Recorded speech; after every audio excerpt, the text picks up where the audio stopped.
राधे राधे दोस्तों। आज हम आपको सुनाएंगे एकादशी व्रत की कहानी। अगर आप हमारे चैनल पर नए हैं तो प्लीज़ हमारे चैनल को सब्सक्राइब करें, वीडियो को लाइक करें और शेयर करें। बहुत समय पहले की बात है। नदी के किनारे एक छोटा सा गांव था। उस गांव में एक सेठ सेठानी रहा करते थे।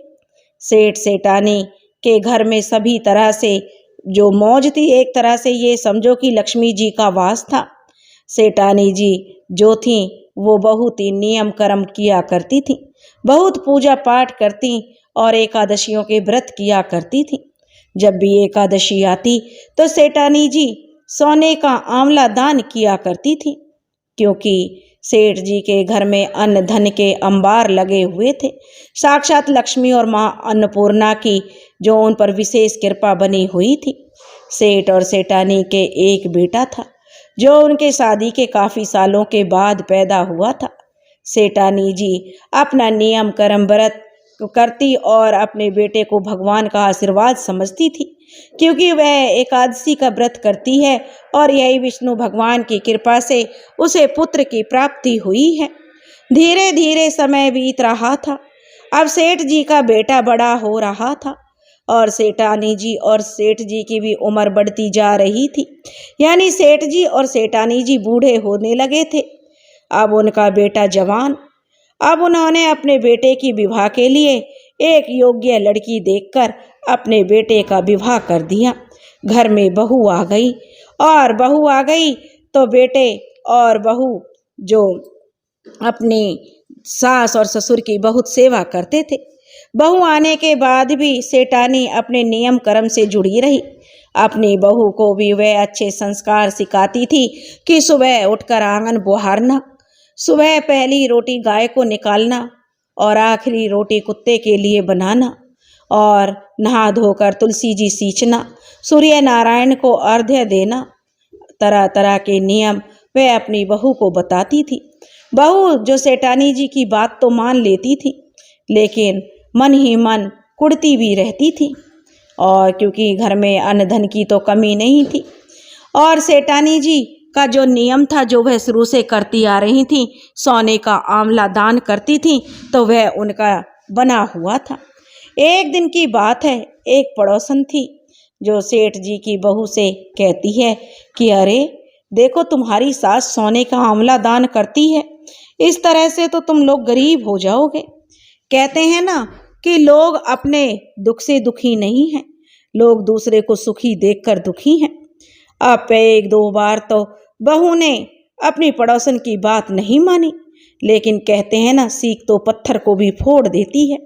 किसी के घर में सुखी को देखकर कोई ईर्ष्या करता है तो वह उसके घर में लड़ाई झगड़ा करवाने के लिए तरह तरह की बातें करता है। इसी तरह से एक दिन फिर पड़ोसन बहू से बोली, अरे बहू, तेरी सास तो सोने का आंवला दान करती है, इस तरह तो तुम्हारा सारा सोना खत्म हो जाएगा। बहू बेटों के लिए वो क्या छोड़ कर जाएंगे, तुम्हें तो वो कंगाल कर देंगे। अब बहू के दिमाग में पड़ोसन की बात बैठ गई। कहते हैं एक ना एक दिन तो सीख अपना असर दिखाती है। अब बहू मन ही मन कुढ़ने लगी कि सास तो सच में सोने का आंवला दान कर करके जो हमें बिल्कुल कंगाल बना देगी, हम अपने बच्चों के लिए क्या रख पाएंगे। अब बहू ने अपने पति से कहा कि देखो, जो माताजी हैं वो तो सारा धन दान कर देंगी, फिर हमारे पास क्या बचेगा। तब बहू का जो पति था, यानी जो सेठानी जी का बेटा था, वो कहने लगा कि अरे मेरी माँ तो बचपन से ही मैं देखता आ रहा हूँ, वो सोने का आंवला दान करती हैं, लेकिन हमारे घर में कभी किसी चीज़ की कमी नहीं हुई, क्योंकि यह तो उनका नियम है। जितना माँ दान करती हैं तो घर में उतनी ही बरकत होती है। लेकिन कहते हैं ना, घर में जब बहू कलेश करती है तो पति भी अपनी पत्नी की बातें मानने को तैयार हो जाता है, क्योंकि अब जो उसके सास ससुर थे यानी सेठ सेठानी थे, वे बूढ़े हो गए थे और सारा कारोबार भी अब बेटे के हाथों में था। तो अब बहू ने जो फिर से घर में अपने पति के कान भरने शुरू कर दिए। देखो जी, इस तरह से सोना अम्मा दान करती रहेंगी तो हमारे बच्चों को क्या बचेगा। अब कई दिन हो गए तो पति ने भी जो अपनी पत्नी की बात मान ली। वह अपनी माँ से कहने लगा, माँ ऐसे तुम सोना क्या जो आंवला बनाकर दान करती हो, तो ऐसे तो हमारा सारा धन खत्म कर दोगी, फिर हमारे पास क्या बचेगा। अब बेटे ने अपनी माँ से कह तो दिया कि माँ, ऐसे तो हम गरीब हो जाएंगे, फिर कैसे सोने का आप आंवला दान करोगी। बहू बेटे के बार बार मना करने पर भी जो बुढ़िया थी यानी सेठानी थी, वह सोने का आंवला दान करती रही। लेकिन अब देखती है कि उसके बहू बेटा बार बार मना करते हैं, घर में कलेश करने लगे, लड़ाई झगड़े होने लगे। अब बेचारी बुढ़िया अम्मा और सेठ जी, जो कि अब बूढ़े हो गए थे, आपस में विचार करते हैं कि हमारे बहू बेटों को सोने का आंवला दान करने से ऐतराज है, तो कोई बात नहीं, हम चांदी का बना करके दान कर देंगे। अब जो एकादशी का व्रत पड़ता, तो अब बुढ़िया माई चांदी का आंवला बनाती और उसे दान कर देती। लेकिन पड़ोसन को तो अभी भी उसका दान करना भाता नहीं था। उसने फिर से बुढ़िया की बहू के कान भरने शुरू कर दिए। अब बहू ने बेटे के फिर से बहू बेटे बुढ़िया को टोकने लगे कि माँ, चांदी का आंवला दान करते हो, इससे भी तो हमारी चांदी खत्म होती है, इतना महंगा दान करोगे तो फिर हम कंगाल हो जाएंगे, हमारे बच्चों के लिए तो आप कुछ नहीं छोड़ोगे, जितना आपने जीवन भर कमाया वो सब तो आप ऐसे ही बर्बाद कर दोगे। अब क्या था, सेठ सेठानी तो घर में शांति चाहते थे। बेचारे सोचने लगे कि बेटा बहू बार बार मना कर रहे हैं, सोने से चांदी पर आ गए। फिर बुढ़िया और सेठ जी जो विचार करते हैं, तो वो पीतल का आंवला बनाकर जो फिर से दान करने लगते हैं। लेकिन पीतल का दान करना भी जो बेटे बहू को रास नहीं आ रहा था, क्योंकि बहू तो जो अपनी सास से खार खाई हुई थी, उसे तो सास का पूजा पाठ करना, दान करना बिल्कुल नहीं भाता था।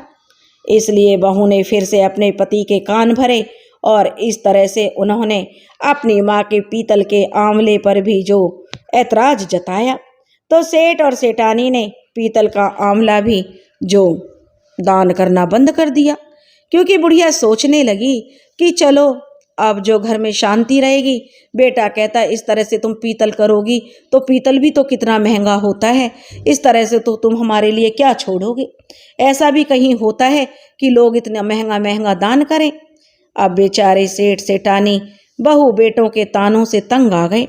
अब जो एकादशी आई, बुढ़िया बेचारी व्रत में थी, लेकिन उसका तो नियम था कि वो आंवला दान करेगी, और बेटे बहू ने सोना चांदी पीतल सब अपने कब्जे में कर लिया।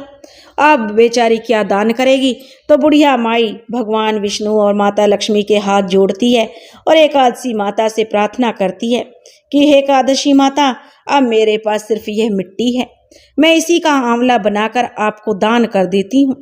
अब जो बुढ़िया माई मिट्टी का आंवला बनाती और उसे दान कर देती और अपना नियम कर्म व्रत उपवास करती, कथा कहानी सुनती।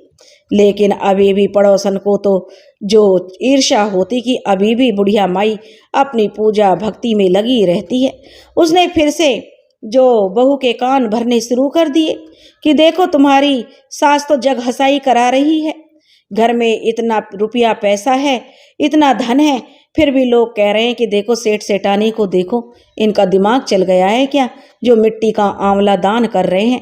इससे तो बहू तुम्हारी और तुम्हारे पति की बड़ी बदनामी हो रही है, क्योंकि तुम्हारा तो इतना लंबा चौड़ा व्यापार है, दिन दूनी रात चौगनी तुम्हारे व्यापार में तरक्की होती है, तुम्हारे घर अन्न धन के भंडारों से भरे हुए हैं, और तुम्हारी सास मिट्टी का आंवला दान करती है। आप जो बहू को यह सुनकर बड़ा गुस्सा आया।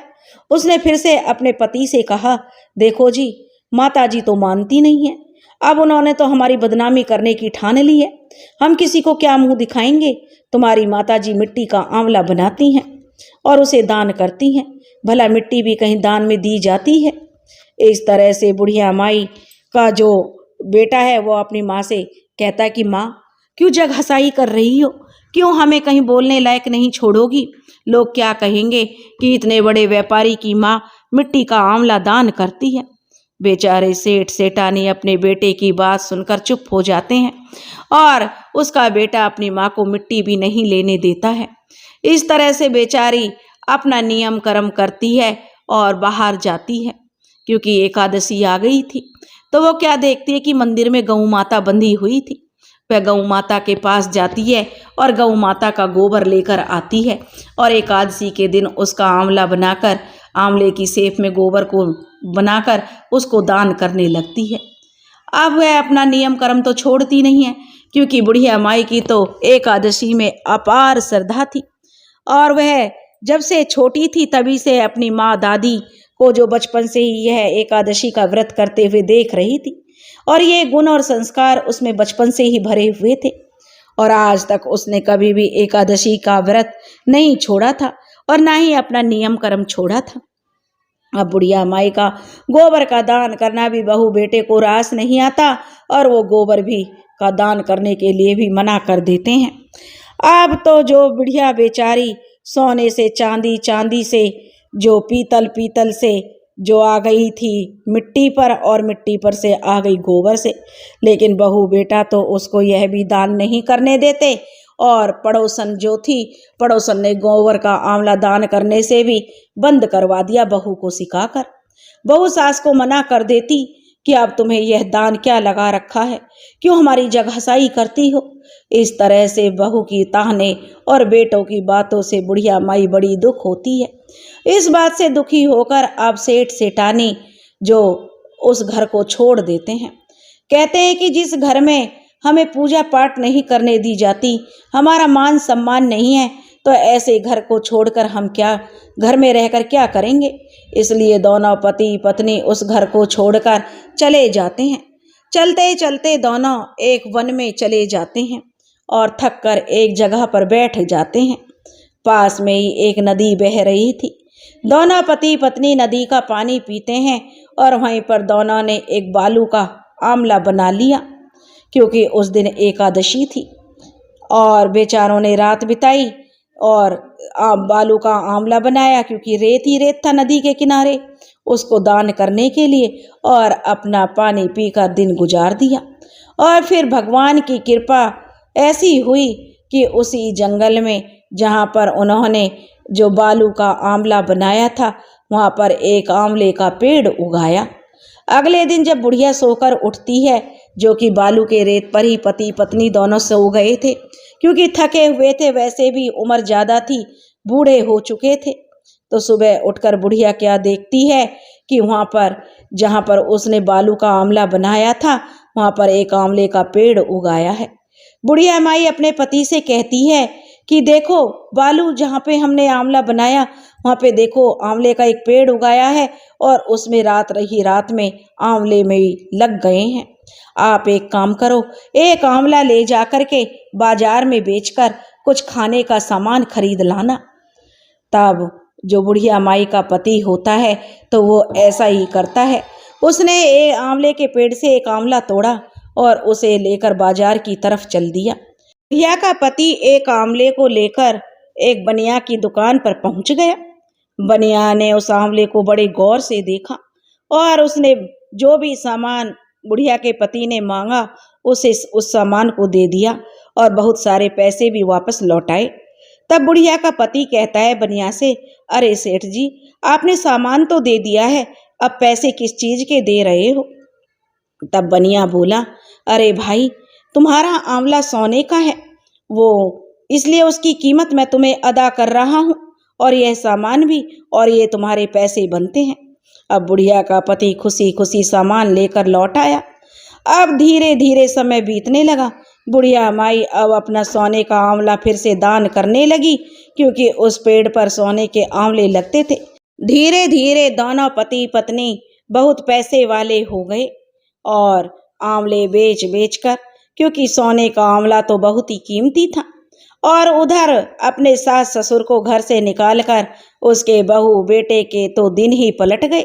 सारा व्यापार चौपट हो गया। अब तो उनके घर में जहाँ अन्न धन के भंडार भरे रहते थे, कुछ भी नहीं बचा। भूखों मरने की नौबत आ गई। एक दिन जो लड़का था बुढ़िया माई का अपनी पत्नी से बोला कि देख भाग्यवान, तू यहीं पर रह, मैं परदेश जाकर कुछ काम करूँगा, क्योंकि अब तो हमारा भूखे मरने की नौबत आ गई है। घर में खाने के लिए अन्न का दाना नहीं है। जब तक मेरी माँ थी सोने के आंवले दान करती थी, तुझसे वो भी नहीं देखी गई, और आज हम कंगाल हो गए हैं। मेरी माँ दान करती थी तो घर में तरक्की रहती थी। कभी किसी चीज की कमी नहीं थी।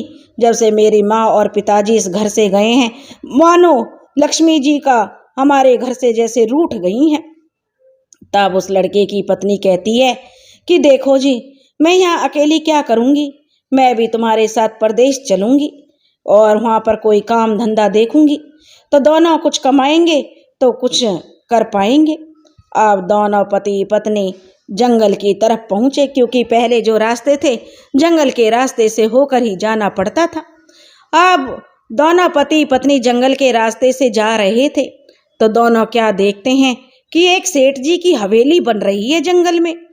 तब लड़का सोचता है और अपनी पत्नी से कहता है, चलो एक बार यहाँ चलकर देख लेते हैं, शायद कुछ काम मिल जाए। अब जो लड़का था वह सेठ जी के पास पहुंचा और उनसे कहने लगा, सेठ जी कोई काम हो तो मुझे बताएं। अब सेठ जी ने तो अपने लड़के को पहचान लिया और कह दिया कि ठीक है, मेरे यहाँ पर मजदूर काम कर रहे हैं, तुम भी कर सकते हो। लेकिन लड़का अपने पिता को नहीं पहचान पाया, क्योंकि लड़के के मन में तो यही था कि उसके तो बूढ़े माता पिता हैं, कहीं मर खप गए होंगे, क्योंकि वो क्या कमा सकते हैं और इतने बड़े सेठ तो वो कभी बन ही नहीं सकते, क्योंकि जब घर से निकले थे तो उनके पास तो फूटी कौड़ी भी नहीं थी। अब लड़का सेठ जी के पास ही मजदूरी करने लग गया। लड़का फिर से सेठ जी के पास पहुंचा और कहने लगा, सेठ जी मेरी घरवाली भी मेरे साथ है, इसके लिए भी कोई काम दे दो। तब सेठ जी ने कहा कि अंदर सेठानी जी बैठी हैं, उनसे पूछ लो। अब लड़का और उसकी बहू बुढ़िया माई का जो बेटा था अंदर बुढ़िया माई के पास गए। अब बहू बेटे को तो जो बुढ़िया माई पहचान गई, क्योंकि कोई भी माँ अपने बच्चे को पहचान लेती है, लेकिन लड़का और बहू अपनी माँ को नहीं पहचान पाए और बहू भी सास को नहीं पहचान पाई, क्योंकि उन्होंने तो सपने में भी नहीं सोचा था जिस तरह से उन्होंने बहू ने जो अपने सास ससुर को घर से निकाला था, उस हालत में ये इतने बड़े सेठ सेठानी कैसे बन गए होंगे। एक बार के लिए तो बहू बेटे के मन में भी आया था कि इनकी शकल हमारे माता पिताजी से कितनी मिलती है, लेकिन उन्होंने यह विचार त्याग दिया कि कहाँ ये सेठ सेठानी और कहाँ हमारे माँ बाप। बुढ़िया ने कहा कि देखो, हमारे यहाँ काम तो बहुत है और नौकर चाकर भी लगे हुए हैं मेरे पास, लेकिन इसके लिए अब मैं क्या काम दूं। तो बहू बुढ़िया माई के पैरों में पड़ गई, कहने लगी, माताजी मैं तुम्हारी सेवा ही कर लूंगी, मुझे काम पर रख लो। बुढ़िया माई कहने लगी, अरे मैं तुम्हें कैसे काम पर रख लूं, मेरे पहले से ही इतने सारे नौकर चाकर हैं। तब बहू कहती है कि नहीं बुढ़िया माई, मुझे तो तुम काम दे दो, मेरा पति यहाँ काम करेगा तो मैं भी यहीं काम कर लूँगी, नहीं तो फिर मैं कहाँ जाऊँगी। बुढ़िया माई को बहू पर दया आ गई। बुढ़िया माई को दया क्या, वो तो अपने बेटा बहू को पहचान ही चुकी थी, वो तो उनको आजमा रही थी। बुढ़िया माई ने अब अपनी बहू को भी काम पर रख लिया और धीरे धीरे समय बीतने लगा। बुढ़िया माई के सारे काम उसकी बहू करने लगी। एक दिन बुढ़िया माई नहा रही थी, तब बुढ़िया माई की बहू जो कि उनकी नौकरानी बनी हुई थी कहती है, माँ जी लाओ मैं तुम्हारी पीठ रगड़ दूं। बुढ़िया माई मना करने लगी कि नहीं नहीं, मैं नहा लूँगी। लेकिन बहू कहने लगी, देखो माँ जी, मैं तो आपकी नौकरानी हूँ, आपकी सेवा के लिए लगी हुई हूँ, अगर आपकी सेवा करूँगी तभी तो मुझे जो मेरा धर्म है कि नौकरानी तो आपकी सेवा करना, और मेरा जो तभी तो मजदूरी मुझे मिलेगी, इसलिए लाओ मैं आपकी पीठ मल देती हूँ। बहू के बार बार जिद करने पर जो बुढ़िया मान जाती है और बहू बुढ़िया माई की पीठ मलने लगती है। बुढ़िया माई की पीठ पर एक निशान था। अब बुढ़िया माई की पीठ पर उस निशान को देखकर बहू रोने लगती है और फिर बहू के जो आंसू बुढ़िया माई की पीठ पर गिरते हैं तो बुढ़िया माई की पीठ पर गरम गरम महसूस होते हैं आंसू। तो बुढ़िया माई ने कहा, अरे तू क्यों रो रही है। तब वह बहू कहती है, माँ जी आप तो सेठ सेठानी हैं, लेकिन क्या कहूँ आपकी शकल भी मेरी सास से मिलती है, और जो निशान आपकी कमर पे है ऐसा ही एक निशान मेरी सास की पीठ पर भी था।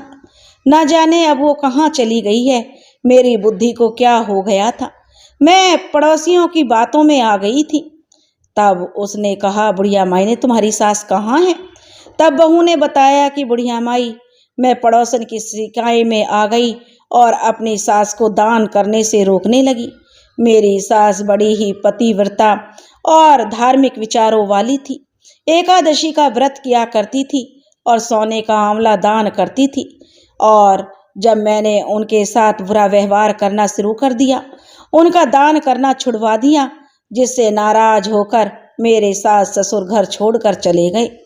उनके जाने के बाद तो जैसे हमसे लक्ष्मी माता रूठ गई हूँ। उनके घर से जाने के बाद हमारा व्यापार ठप हो गया, जमीन जायदाद बेच दी, लेकिन कर्जदार हो गए, फिर भी कर्ज नहीं उतरा और भूखों मरने की नौबत आ गई और घर में अन्न का एक दाना भी नहीं रहा। तब हमारे पास कोई चारा नहीं था, इसलिए हम दोनों प्रदेश के लिए निकल पड़े काम करने के लिए। तब बुढ़िया माँ ने जो बहू की बात सुनी और देखा कि बहू को बड़ा पछतावा हो रहा है, तो बुढ़िया माई की आंखों में भी आंसू आ गए कि उसकी बहू को अपने किए पर शर्मिंदगी है, उसे बड़ा पछतावा है, वो अपनी सास को ढूंढ रही है। अब बुढ़िया माई से रहा नहीं गया। बुढ़िया माई ने कहा कि बहू रो मत, मैं ही तेरी सास हूँ। अब यह देखकर तो बुढ़िया माई के पैरों में बहू गिर गई और क्षमा याचना करने लगी। कहने लगी, माँ जी मुझे माफ़ कर दो, मैंने बहुत बड़ा पाप किया जो तुम्हें दान करने से रोका। दान करने से अब कभी नहीं रोकूंगी। बुढ़िया माई ने कहा कि मैं तेरी सास हूँ बहू और तू ही मेरी बहू है, और एक बात हमेशा ध्यान रखना बहू, दान करने से कभी भी गरीबी नहीं आती, यह कभी मत सोचना अगर हम दान करेंगे तो गरीब हो जाएंगे। सच्चे मन से किया गया दान पुण्य हमेशा बरकत ही लाता है। बहू ने अब अपनी सास से माफ़ी मांगी। अब उसकी समझ में भी आ गया कि दान करने से धन नहीं घटता। उसने अपनी सास को जो पहचान लिया, उसकी बहू ने तो दौड़ी दौड़ी अपने पति के पास गई, जो कि मजदूरी कर रहा था मजदूरों के साथ, क्योंकि सेठ जी की तो हवेली बन रही थी। उसने जाकर सारी बात अपने पति को बताई, तो उसके पति के भी हाथ जहाँ के तहाँ रुक गए कि ये मेरे माता पिता हैं। वह भी अपने माता पिता के चरणों में लौटकर रोने लगा, चरण पकड़कर माफ़ी मांगने लगा। और तब सेठ सेठानी ने अपने बहू बेटों को उठाया और उन्हें माफ़ कर दिया, और अपने बेटे को सेठ जी ने गले से लगा लिया और कहा कि बेटा, कभी भी अच्छे कर्म सत्कर्म करने से किसी का बुरा मत करो, सत्कर्म करो, दान करो। दान करने से कभी धन नहीं घटता, और अपनी इच्छा अनुसार करो, कभी किसी को उसका दान करने से मत रोको। बहू को अपनी गलती का एहसास था। बेटा अपने माँ बाप से कहने लगा, पिताजी माँ अब घर चलिए, क्योंकि तुम्हारे बिना वो घर सूना सूना है। लेकिन जो बूढ़े बुढ़िया होते हैं वो कहते हैं कि नहीं बेटा, अब हम उस घर में नहीं जाएंगे, अब तो हम यहीं रहेंगे और तुम जाओ, गांव है हमारा। और बहू बेटा को बूढ़े बुढ़िया बहुत सारा धन देते हैं और उन्हें विदा कर देते हैं। कहते हैं कि जब भी तुम्हारा मन करे तुम हमारे पास आ जाओ, और यहीं रहकर बुढ़िया माई अपना एकादशी का व्रत करती, पूजा पाठ करती और सोने का आंवला दान करती थी।